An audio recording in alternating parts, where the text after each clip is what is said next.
Nah, saudara, selanjutnya ini ada Kaisang Pangarep, putra bungsu Presiden Jokowi akhirnya terjun ke politik. Kehadiran Kaisang ke politik menyusul kakaknya Gibran Rakabuming dan kakak iparnya Bobi Nasution. Tak tanggung-tanggung, Kaisang masuk ke dunia politik dengan jabatan mentereng, Ketua Umum Partai. Apakah kehadiran Kaisang ke politik untuk melanjutkan dinasti politik? Kita diskusi. Saudara Kaisang Pangarep sebagai Ketua Umum Dewan Pimpinan Pusat Partai Solidaritas Indonesia.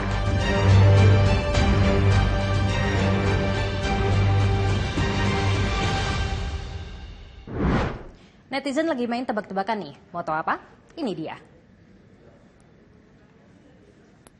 Iya, soal Kaisang yang baru gabung tiba-tiba udah jadi Ketua Umum PSI. Belum lagi sorotan lainnya soal status kakaknya Kaisang, Gibran Rakabuming Raka di Pilpres 2024 mendatang. Saya Dana Paramita, yuk kita diskusi.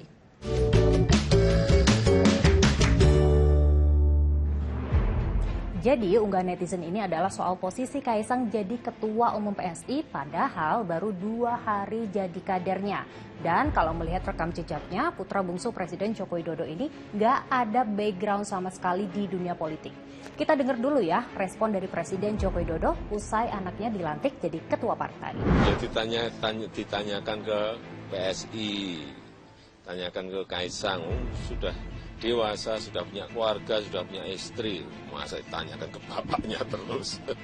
Enggak, saya di dalam keluarga saya sudah terbiasa seperti itu. Bahwa kalau sudah berkeluarga, sudah punya istri, sudah punya rumah sendiri, ya harus tanggung jawab, harus mandiri.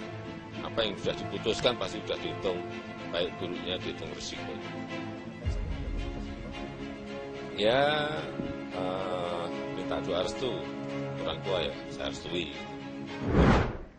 Deklarasi Kaisang sebagai Ketua Umum PSI memang memunculkan banyak tanda tanya. Bahkan Kaisang juga bilang terjunnya ia ke politik tidak terlepas dari sosok Presiden Joko Widodo yang menjadi panutannya. Jangan-jangan gabungnya Kaisang ke politik bukan semata-mata karena manuver pribadi. Apa kata pengamat? Ini PSI berkelindan ya dengan Pak Jokowi gitu. Kita tahu bahwa PSI ini kalau saya amati sejak lama gitu adalah partainya Jokowi, partai binaan Jokowi. Dan dalam hal ini keduanya saling menguntungkan. Pak Jokowi dengan keluarganya, lalu menguntungkan PSI juga. Kenapa? PSI di tangan Kaisang. Kaisang itu mohon maaf ya, kalau bukan anaknya presiden, dia bukan siapa-siapa. Tapi karena anaknya presiden, dia punya, kalau Kaisang jadi ketua umum, di situ ada badannya Jokowi, ada badannya presiden di Kaisang itu gitu loh. PSI itu bisa akan ada intervensi kekuasaan untuk bisa mengatur elektabilitas dari PSI itu. Dan itu bukan sesuatu yang rahasia dalam permainan politik Indonesia. Nah, dalam konteks keuntungan bagi keluarga Jokowi ya jelas bahwa dengan Kaisang menjadi ketua umum, paling tidak ya bahwa Pak Jokowi dan keluarganya punya kendaraan politik baru. Artinya tadi mempersiapkan PSI, misalkan relawan-relawan Jokowi, pendukung-pendukung Jokowi bisa diarahkan untuk masuk dan mendukung atau memilih PSI ke depan. Nah, yang menarik di sini nggak hanya Kaisang yang jadi sorotan. Kakaknya Wali Kota Solo, Gibran Rakabuming Raka juga kembali menjadi sorotan usai Partai Bulan Bintang meminangnya menjadi bacawa pres dari Prabowo Subianto. Nah, jadi Gibran ini kan salah satu calon yang digadang-gadangkan dari unsur milenial, generasi Z ya. Nah, sosok Gibran juga, saya banyak bicara dengan Mas Gibran. Nah, Mas Gibran ini orangnya kalem, lembut ya, santai, slow. Dan kemudian beliau juga sudah hampir mau 3 tahun lebih menjadi wali kota. Dan sepak terjangnya pun di Solo juga bagus ya. Dan beliau mempunyai track record yang baik. Belum ada masalah yang saya lihat sampai sejauh ini. Nah, tentunya dengan munculnya nama Mas Gibran, saya pribadi berharap ya, seandainya Pak Yusril ketua umum saya itu tidak terpilih menjadi calon wakil presiden, ya Mas Gibran yang akan dipilih oleh Pak Prabowo. Terus, apa kata Gibran? Ya, dari posisi Mas Gibran sendiri untuk 2024 arahnya mana?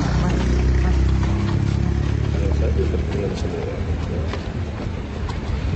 Katanya dia bilang jenengan melakukan manuver politik karena bergerak dengan siapapun capres di 2022. Tidak ada manuver.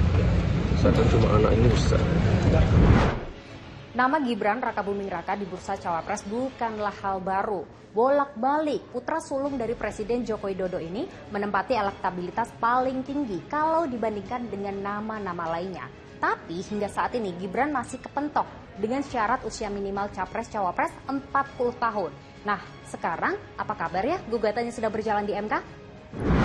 Masalah batas usia calon presiden wakil presiden baik minimal 35 tahun atau maksimal 70 tahun. Menurut saya itu open legal policy.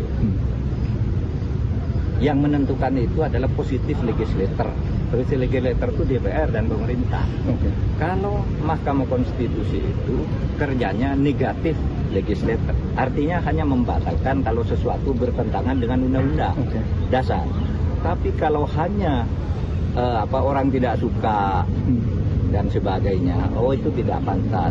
Tapi tidak dilarang oleh konstitusi. MK tidak boleh membatalkan sesuatu yang tidak dilarang oleh konstitusi. Presiden Jokowi dengan politiknya, ayah sebagai presiden, putra sulung sebagai wali kota Solo, kini putra bungsu sebagai ketua umum, bahkan menantunya wali kota Medan. Ya, saya sih melihat iya ya. Kan tidak bisa dibantah bahwa kalau keluarga atau anak ya, ayah berpolitik itu kan bagian daripada membangun dinasti politik. Dan memang tidak ada aturan yang melarang di Indonesia. Dan memperbesar dinasti politiknya di perpolitikan daerah maupun nasional. Ya saya sih melihat begini, bukan berarti tidak boleh, tetapi dinasti politik itu harus menghadirkan, harus memunculkan keluarga-keluarga yang berkualitas, yang berintegritas, yang capable. Tetapi kalau yang dimunculkan adalah keluarga yang tidak punya kapasitas, tidak punya kapabilitas, tidak punya integritas, tidak punya pengalaman, ya di situ akan rusak tatanan partai politik maupun ketika sudah nanti menjadi pejabat negara. Bagaimana Pak Jokowi bertekad untuk mengawal, memastikan agar program-program menuju Indonesia Maju itu akan dilaksanakan. Dan salah satu tiang atau pilarnya selain partai politik, selain legislatif, ya. Kan Kaisang bertekad agar PSI punya fraksi di DPR adalah di eksekutif, dan itu bisa dilakukan apabila Gibran menjadi wakil presiden, katakanlah untuk Prabowo ataupun untuk Ganjar Pranowo.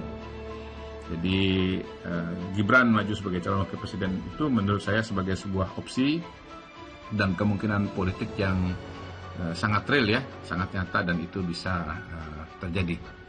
Dan jadi Pak Jokowi ini punya dua capit kanan, capit kiri, ya, dan saya menyebutnya adalah jurus capit kepiting. Politik gak bisa lepas dari yang namanya kekuasaan dan kepentingan. Pertanyaannya, kepentingan siapa? Makasih udah diskusi.